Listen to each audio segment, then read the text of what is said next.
Je vais juste vous transmettre ces salutations. Personne ne demandait quel était son âge. Toujours jeune. Voilà, donc je vous invite on peut lancer mon PowerPoint, à parler ce matin de l'ascension. C'est thème imposé ce matin, c'est pas thème au choix. Non, je rigole. Mais je ne sais pas si vous avez un peu médité sur l'ascension ce week-end. Hein? Non, vous étiez trop fatigué de tout ce qu'il y a en ce moment dans le mois de mai, où vous êtes reposé. Vous n'avez pas eu le temps d'y réfléchir, si vous y avez pensé. Je ne sais pas, dans notre liturgie évangélique, je ne parlerai pas de les calendriers des fêtes catholiques ou protestantes, mais dans notre culture protestante évangélique, il n'y a pas beaucoup de fêtes qu'on marque en fait. Il y en a en tout cas une ou deux, je pense qu'on appuie particulièrement. C'est lesquelles? Noël, Pâques. On devrait dire Pâques en premier, hein, parce que Pâques est plus important que Noël encore. Bon, les deux vont. S'il n'y a pas eu Noël, il n'y a pas Pâques. Hein. Donc, c'est vrai qu'on met... Ah, la Pentecôte, oui, oui. Et c'est vrai que Noël et Pâques sont beaucoup plus marqués. Pentecôte un peu moins, mais plus dans le milieu charismatique et pentecôtiste. Mais pas dans toutes les églises, c'est pas toujours marqué. Dans le sens où on prend du temps pour ça. Et une fête qui passe un peu souvent comme ça, entre Pâques et Pentecôte, c'est l'Ascension. Et l'ascension, on a plus de peine à comprendre les symboles. Qu'est-ce qu'il y a derrière l'ascension? Pâques, c'est très clair. Et je remercie Daniel qu'on ait fait la Sainte Seine avant le message. Parce que vraiment, Pâques, c'est la mort et la résurrection de Christ. Et l'ascension, c'est l'élévation. Donc on a commencé par la mort et la résurrection. Et on va passer à l'élévation aussi de Christ. Et très souvent, on comprend bien Pâques, les symboles liés à Pâques. On comprend bien Pentecôte, le Saint-Esprit qui est donné, la naissance de l'Église. On comprend bien toutes ces choses-là. Mais l'ascension, qu'est-ce qui se passe? Et on réduit souvent l'ascension à juste la montée au ciel de Jésus. Et il me semble que c'est trop réducteur et ça ne montre pas assez tout ce qu'il a fait à ce moment-là. Et j'aimerais m'y arrêter ce matin. Et je ne sais pas si vous connaissez la plus vieille confession de foi de l'Église chrétienne. Vous savez, l'Église primitive a écrit le Nouveau Testament et après la deuxième, troisième génération ont synthétisé toute la doctrine chrétienne dans une confession de foi. Vous la connaissez? C'est le symbole des apôtres. Un peu de culture chrétienne. Donc c'est la plus ancienne confession. Si vous croyez en Jésus ce matin, eh ben, on va lire ensemble cette confession de foi. Vous croyez en ça? Alors si vous ne le saviez pas, ben, ce matin vous allez le découvrir. Mais c'est une sorte de résumé en 12 points. Et vous voyez, je vais vous la lire, je crois en Dieu le Père Tout-Puissant, Créateur du ciel et de la terre, et en Jésus-Christ, son Fils unique, notre Seigneur, qui a été conçu du Saint-Esprit, né de la Vierge Marie. Là, on est à Noël, incarnation. Il a souffert sous Ponce Pilate, a été crucifié, est mort, et a été enseveli et est descendu au séjour des morts. Le troisième jour, il est ressuscité des morts. Là, on est à Pâques. Il est monté aux cieux. Il s'est assis à la droite de Dieu le Père Tout-Puissant. Là, on est à l'Ascension. D'où il viendra juger les vivants et les morts. Ça, c'est le retour du Christ. Il va redescendre et revenir. Je crois en l'Esprit Saint, en la Sainte Église universelle, à la communion des saints. Ça, c'est Pentecôte. Et c'est la dispensation dans laquelle on est. La rémission des péchés, la résurrection des corps, ça c'est le jugement dernier, la fin des temps, quand on aura notre corps éternel, et la vie éternelle. Amen. Le symbole des apôtres. Et le credo dit, il est monté aux cieux, il s'est assis à la droite de Dieu, le Père Tout-Puissant. Et vous avez vu que ça commence par je crois en Dieu le Père Tout-Puissant. Alors, ça a commencé dans le ciel et ça a fini dans le ciel, la mission de Jésus. On va le voir ça ensemble. Et j'aimerais vous passer un petit extrait de vidéo pour vous imaginer qu'est-ce qui s'est passé quand il est monté aux cieux, quand il est arrivé devant son Père. Qu'est-ce qui s'est passé? Et je vais faire une analogie avec une autre arrivée triomphale. C'est du temps de l'Empire romain dans un film qui s'appelle Ben-Hur, pour un film qu'on connaît bien. Et c'est une scène où justement Bénur sauve Arius avec Arius, c'est cet homme romain qui gagne une grande victoire et il vient recevoir le triomphe de cette grande victoire qu'il a vécue. Et je vous laisse juste regarder ce petit extrait. Alors, comme toujours, si on peut aussi un peu éteindre les lumières, et puis comme ça on voit mieux peut-être la vidéo, parce que c'est assez sombre, si on peut éteindre, c'est volontiers. Il y a du son, alors il faut monter le son. Hein. Ça c'est l'empereur romain.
Tu as débarrassé nos routes maritimes d'un grand danger, Quintus Arius. Ce bâton de victoire fut noblement gagné.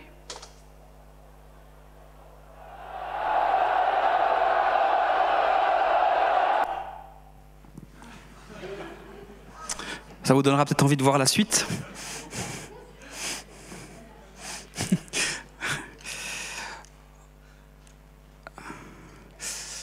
Voilà, très bien. Voilà, c'est un petit extrait de ce qui s'est passé sur la Terre dans un des royaumes les plus puissants de l'époque, l'Empire romain, et avec l'homme le plus puissant de l'époque, l'empereur romain, et qui remet ce bâton de victoire à Arius. Eh bien, c'est cette scène qui s'est passée dans le ciel. Quand Jésus est monté au ciel, en fait, il était descendu du ciel. Dieu l'avait envoyé en mission. Sa mission, c'était de faire son œuvre, ce qu'il a dû faire. Et quand il a accompli tout ce qu'il devait accomplir, quand il a terminé sa mission, qu'il a remporté la victoire, qu'il est ressuscité, il est monté au ciel. Mais il n'est pas juste monté comme ça, mais il est arrivé triomphant avec l'armée des cieux, toutes les puissances spirituelles qui étaient là, qui l'ont vu arriver devant son Père. Il est revenu vers son Père et dire, dans un triomphe de joie, d'acclamation des anges, des puissances, essayez d'imaginer une scène bien plus glorieuse de Dieu qui est bien plus puissant que l'empereur romain de l'époque, Dieu qui est au-dessus de tout, Dieu qui est tout puissant, son Père qui attend l'arrivée de son Fils pour lui remettre tout honneur, toute gloire pour sa mission accomplie. C'est l'entrée triomphale de Jésus-Christ, du Seigneur dans les cieux, l'ascension. C'est quelque chose d'extraordinaire. Et il reçoit à ce moment-là le plus excellent de tous les noms. L'ascension, c'est le Père qui fait entendre sa voix en disant à son Fils, devant toutes les puissances, toutes les autorités, bonnes ou mauvaises, qui lui dit, Jésus, tu es maintenant le Seigneur, le Maître de l'univers, mon Fils. Je te donne le sceptre de l'autorité. Il ne lui donne pas un sceptre de son royaume terrestre, mais il lui donne le sceptre de l'autorité sur tout ce qui se trouve dans le ciel, sur la terre, sous la terre, dans le monde visible et dans le monde invisible. Il reçoit toute autorité à ce moment-là. Lui qui a accepté de s'abaisser, lui qui a accepté de quitter la gloire, de descendre, d'obéir à son Père, de se rendre humble jusqu'à la mort de la croix, comme on l'a vécu tout à l'heure, c'était pas si facile que ça a été un combat. Et le voilà maintenant élevé par le Père. C'est ça l'ascension. C'est pas juste la montée de Jésus devant ses disciples. C'est l'entrée triomphale de Jésus-Christ dans le ciel, dans le Saint des Saints, dans la présence de Dieu. Et Dieu qui lui dit, assieds-toi à ma droite, jusqu'à ce que je fasse de tous tes ennemis ton marchepied. Extraordinaire, extraordinaire. Et j'aimerais relever plusieurs éléments qui se sont passés à ce moment-là, spirituellement. Qu'on comprenne l'importance de cette fête et ça puisse nourrir notre foi et changer notre perspective de voir l'ascension et d'entrer dans ce que j'appellerais l'état d'esprit de l'ascension. L'état d'esprit de l'ascension. Nico, tu peux noter ça comme titre pour le message, si jamais. L'état d'esprit de l'ascension, ça me plaît bien. Alors voilà, donc premier point que j'aimerais vraiment relever avec vous, c'est que le Seigneur, l'ascension, qui se trouve donc entre Pâques et Pentecôte, donc l'ascension se trouve 40 jours après Pâques, d'accord ? Et 50 jours après Pâques, c'est Pentecôte, dans une semaine. Donc l'ascension, qu'est-ce que c'est entre Pâques et Pentecôte, en fait ? Quelle est sa place, en fait ? Quelle place on peut lui donner ? Je pense que l'ascension, c'est le point final de l'œuvre de Jésus-Christ. Très souvent, en tant que chrétien, on pense que tout se concentre à Pâques. Mais c'est faux. À Pâques, Jésus est mort, mais il est ressuscité à Pâques, et on s'arrête là. Et on pense que le summum de l'œuvre du Christ, c'est la résurrection, c'est le point final. Mais non, c'est pas le point final. Le point final, c'est quand il entre dans les cieux devant son Père et qu'il s'assoit et qu'il reçoit toute autorité. Il est là le point final. Le point final du tout accompli à la croix, il est là. On pense souvent que le tout accompli, c'est quand Jésus le prononce au moment de mourir sur la croix, il dit « tout est accompli ». Oui, tout est accompli prophétiquement. C'est-à-dire qu'à partir du moment où il le dit, il sait qu'il a remporté le combat justement sur terre. Et il sait qu'à partir du moment où il meurt, plus rien ne va l'arrêter. Plus rien ne pourra l'arrêter jusqu'à cette ascension et jusqu'à ce point final. Donc quand il dit tout est accompli, c'est prophétique aussi. Certes, tout est accompli là, mais le vrai accomplissement final, le salut qui est scellé, il est scellé où? Pas sur terre, il est scellé dans le ciel. Amen. Parce que Jésus, c'est ce qu'il a fait. Parce que Jésus, en entrant dans le ciel, il est venu avec quoi dans le ciel? On dit souvent que Jésus, il a payé la dette de notre péché. Il a payé la dette, il a payé la rançon. Mais il ne l'a pas payé à Satan. Il l'a payé à son Père. C'est une dette qu'il a rendue à Dieu. Donc quand Jésus meurt, son sang coule, il prend son sang et il monte dans le ciel. Et il entre où? Dans le Saint des Saints. Dans la présence de Dieu, et il vient avec le sang précieux, le prix de sa vie, le sang qui a coûté, le sang pur et sans tache, et il le présente à Dieu. Et là, dans le ciel, il scelle l'alliance pour toujours. Et le pouvoir du sang de Jésus prend sa puissance à partir de là. Parce que le pouvoir du sang de Jésus, il s'élève, il monte dans le Saint des Saints, et il est là devant Dieu, et il est élevé au-dessus de toute puissance, de toute autorité.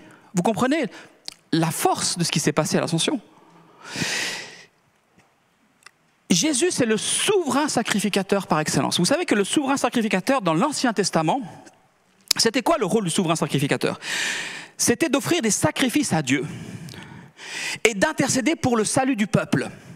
C'est-à-dire qu'à cause du péché, la colère de Dieu demeure sur nous. Et on ne peut pas atteindre Dieu à cause du péché. Donc, dans l'Ancien Testament, il y avait tout un système sacrificiel pour couvrir nos péchés, pour apaiser la colère de Dieu. Et les sacrifices sont d'une bonne odeur à Dieu. Il y a les textes qui disent sont agréables aux narines de Dieu, littéralement en hébreu. Donc, il y a quelque chose d'agréable à Dieu, les sacrifices. Et les souverains sacrificateurs et tout le système sacerdotal et les prêtres offraient des sacrifices pour apaiser, pour permettre à Dieu de nous tolérer dans sa présence. Et ils intercédaient pour le peuple. Ils étaient comme des médiateurs entre Dieu et les hommes pour permettre la connexion. Mais c'était l'Ancien Testament. Et le souverain sacrificateur, une fois par année, il devait d'abord se purifier de ses propres péchés. Tout un système pour se purifier. Et après, il entrait dans le Saint des Saints, une fois par année. Le Saint des Saints qui était le lieu le plus saint sur terre à cette époque-là. C'est-à-dire que c'était là où il y avait la présence de Dieu, la shrina, la shekinah en hébreu. C'est-à-dire que la présence de Dieu était là sur l'autel, l'arche de l'alliance, entre les deux anges, entre les deux chérubins. La présence de Dieu était là, manifeste. Et il entrait une fois par année avec le jour du grand pardon, le jour vraiment où on amenait ce sacrifice pour tout le peuple. Une fois par année, il amenait ce sacrifice là. Et c'est ce que Jésus a fait. Jésus l'a fait une fois pour toutes et a apporté un sang bien plus supérieur à celui des boucs et des taureaux et des ânesses et de tout ce qu'on peut imaginer. Il a apporté son sang et il est entré dans le lieu le plus saint de tout l'univers, du spirituellement. C'est là où il y a la présence de Dieu, là où Dieu est sur son trône, là où les séraphins sont autour de Dieu et crient jour et nuit, Saint, Saint, Saint est l'Éternel des armées. Toute la terre est pleine de sa gloire. Et là, dans ce lieu le plus saint, devant toutes les puissances, devant tous les anges qui sont là, Jésus est entré et est venu avec son sang pour nous. Et imaginez, il intercède pour nous. Il a commencé à dire, voilà, je viens pour le salut des êtres humains. Je viens pour que la condamnation soit plus sur eux, alors qu'ils sont pécheurs. Et je viens intercéder. Et je viens faire ce rôle de souverain sacrificateur. Voici quelques versets qui nous parlent du rôle de Jésus. C'est beaucoup dans l'Épître aux Hébreux d'ailleurs qui traite cette question-là. Ainsi, puisque nous avons un grand souverain sacrificateur qui a traversé les cieux. C'est Jésus, c'est l'ascension. Il a traversé les cieux pour nous. Demeurons fermes dans la foi. Nous avons cette espérance comme une encre de l'âme. Jésus est entré pour nous comme précurseur. Imaginez, dans le ciel, il y a un homme. Il y a l'humanité qui a été élevée grâce à Jésus. Il y a un homme dans la présence de Dieu. À la droite de Dieu, il y a un être humain, pas un ange, pas une puissance. Un être humain, Jésus. C'est un précurseur pour nous parce qu'il va nous y emmener. On y reviendra. Christ est venu comme sacrificateur des biens à venir.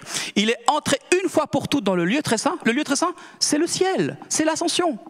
Il est là, le lieu très saint. Non avec le sang des boucs et des veaux, mais avec son propre sang. Amen. Extraordinaire. Et qu'est-ce qu'il fait le Seigneur depuis là-haut?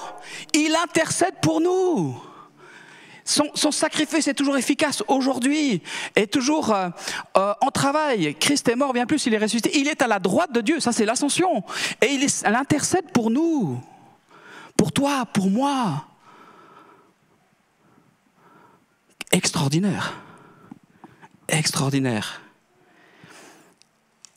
Nous avons un avocat auprès du Père. Le Jésus-Christ, le juste, lui le juste, il peut prier pour nous, il peut nous défendre face aux accusations de l'ennemi, parce qu'on est accusé, parce que l'ennemi veut des droits sur nos vies. Et lui, il nous défend devant le Père. Ça donne une autre perspective à l'ascension, n'est-ce pas? Moi, je ne sais pas comment vous imaginez comment Jésus est monté au ciel.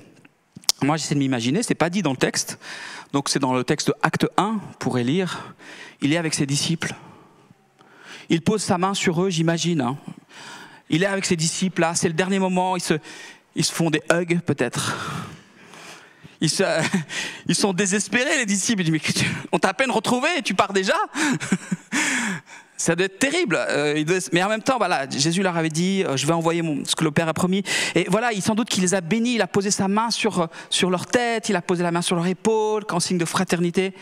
Et moi, je pense qu'il s'est élevé comme ça, les mains, en les bénissant, en priant pour eux. J'aime imaginer cette scène-là.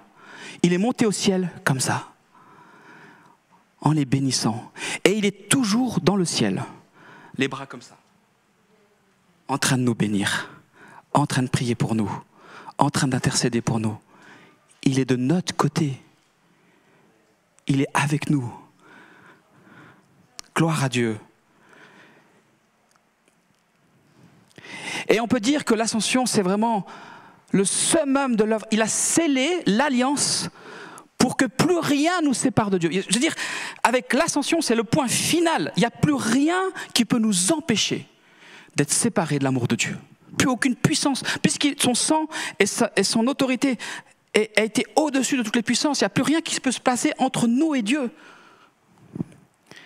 Et toute la gloire lui revient aussi. Et c'est important de penser à l'ascension et pas de confondre, de passer de Pâques à Pentecôte, à l'Église.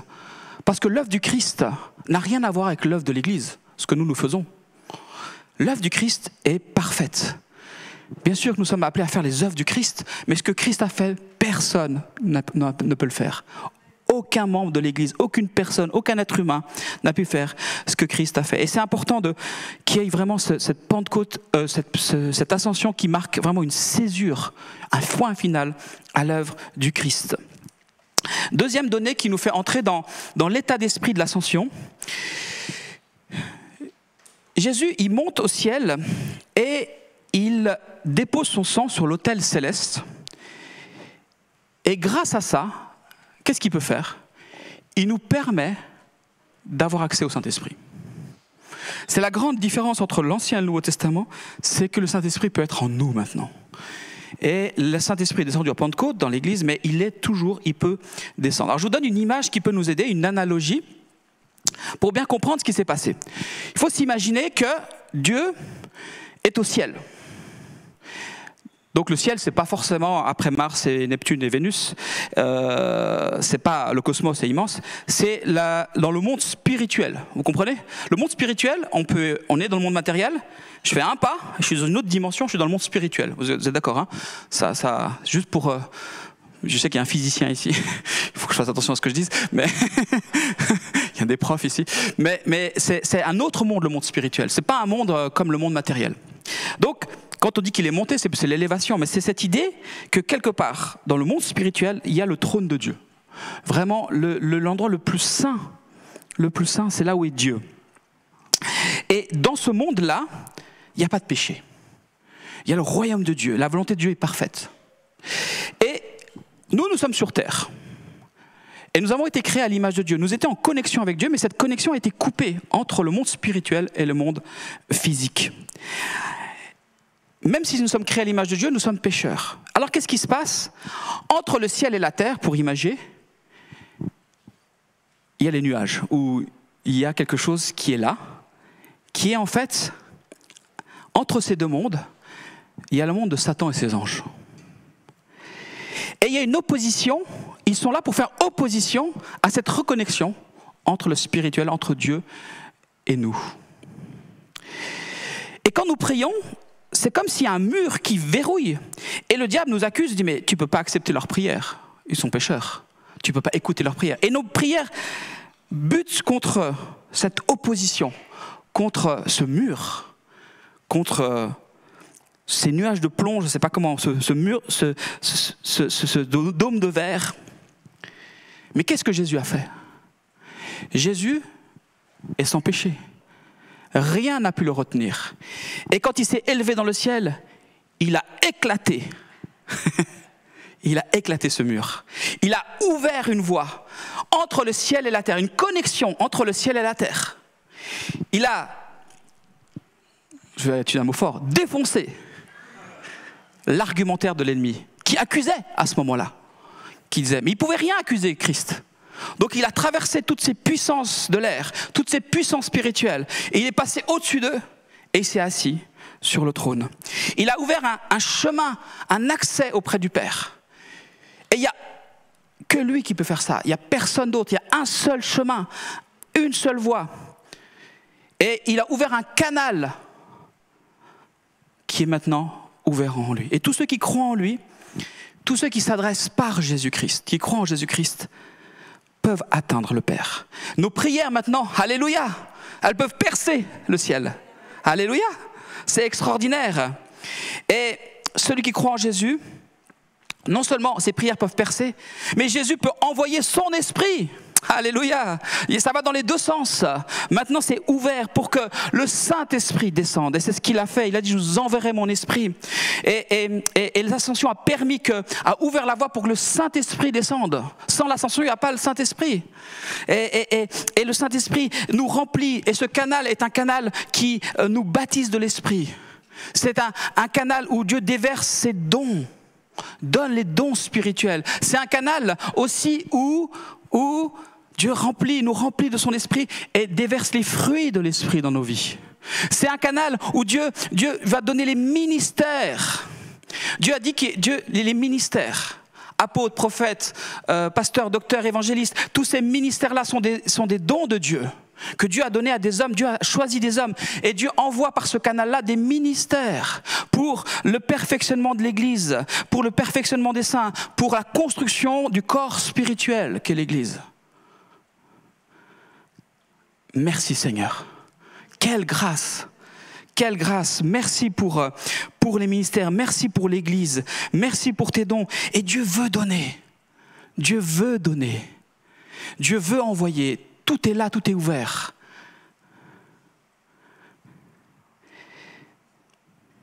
Dieu veut répandre ses dons.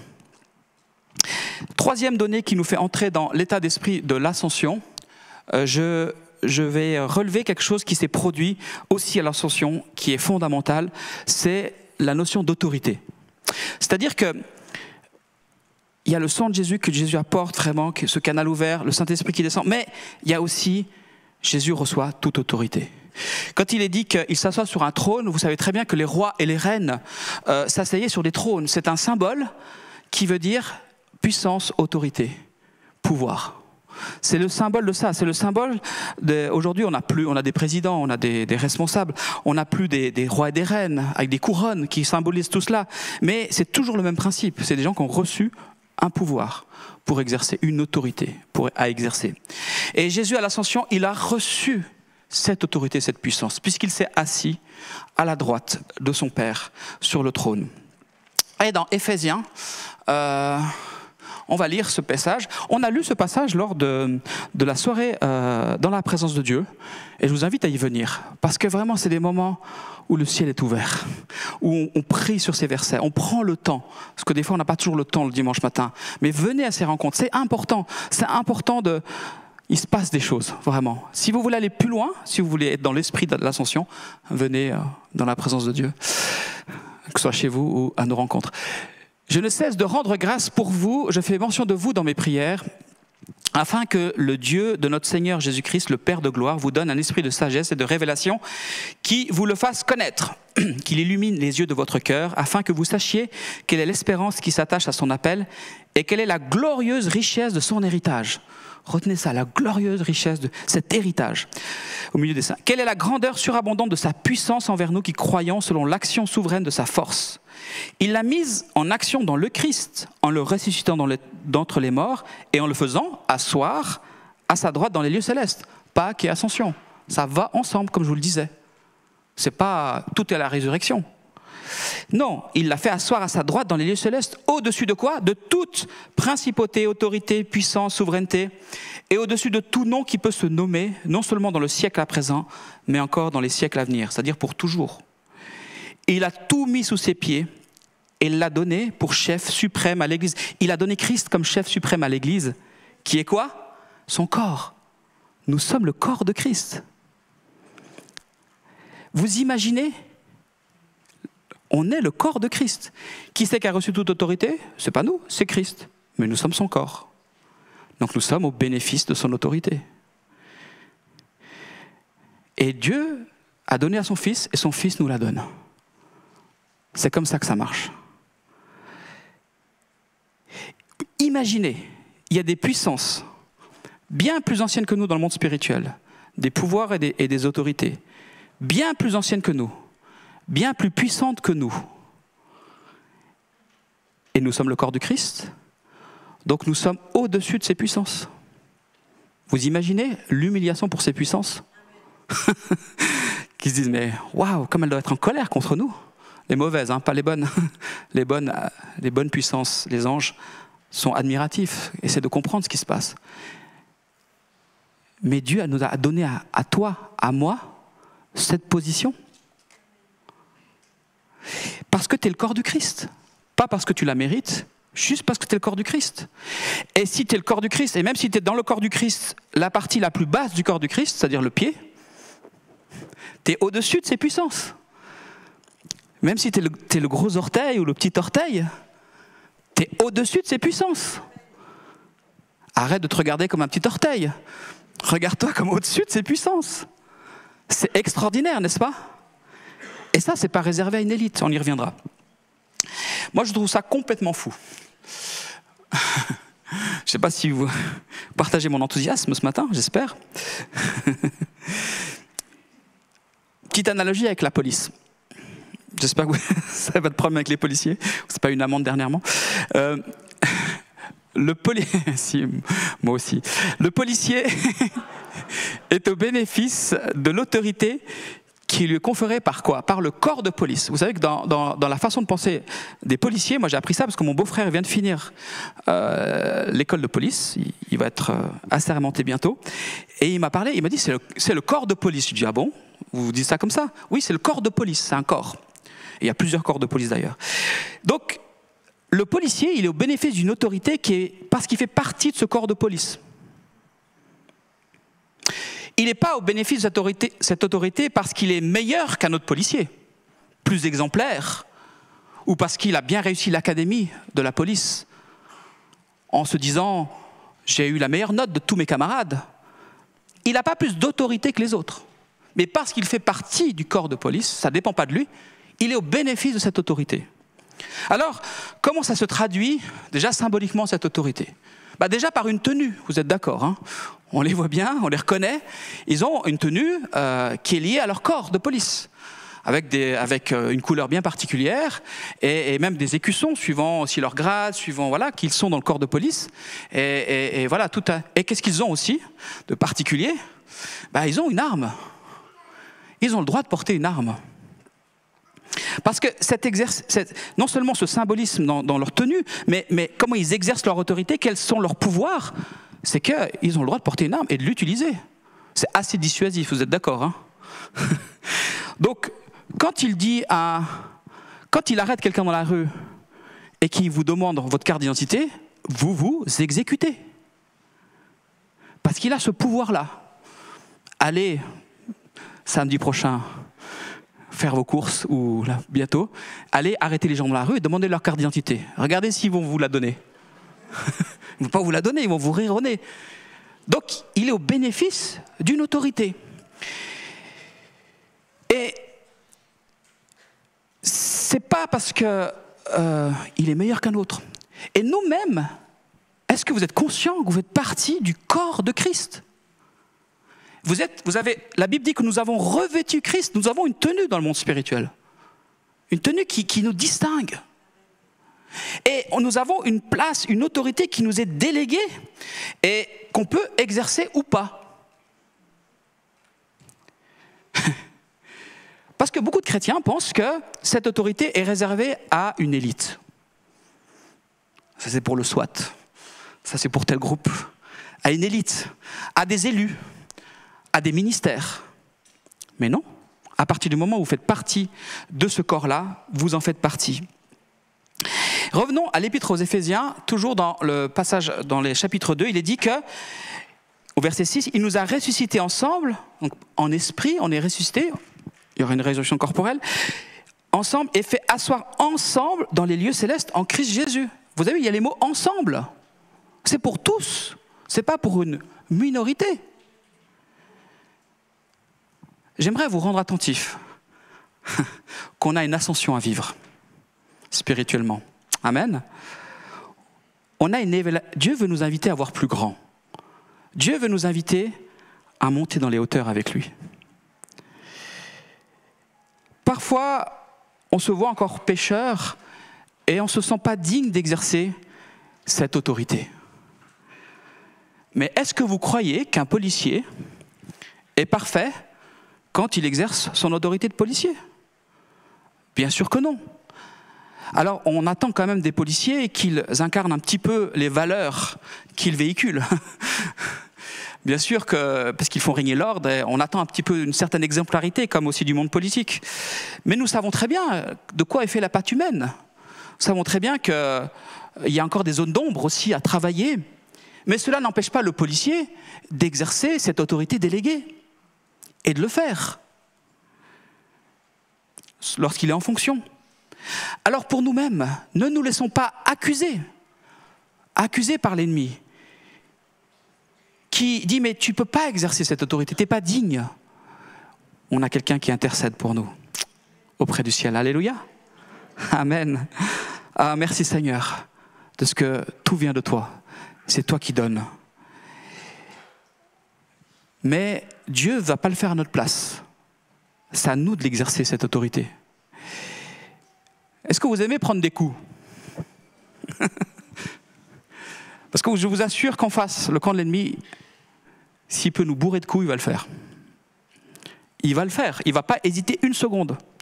Mais parfois, je suis interrogé parce qu'en tant que chrétien, on peut donner des coups.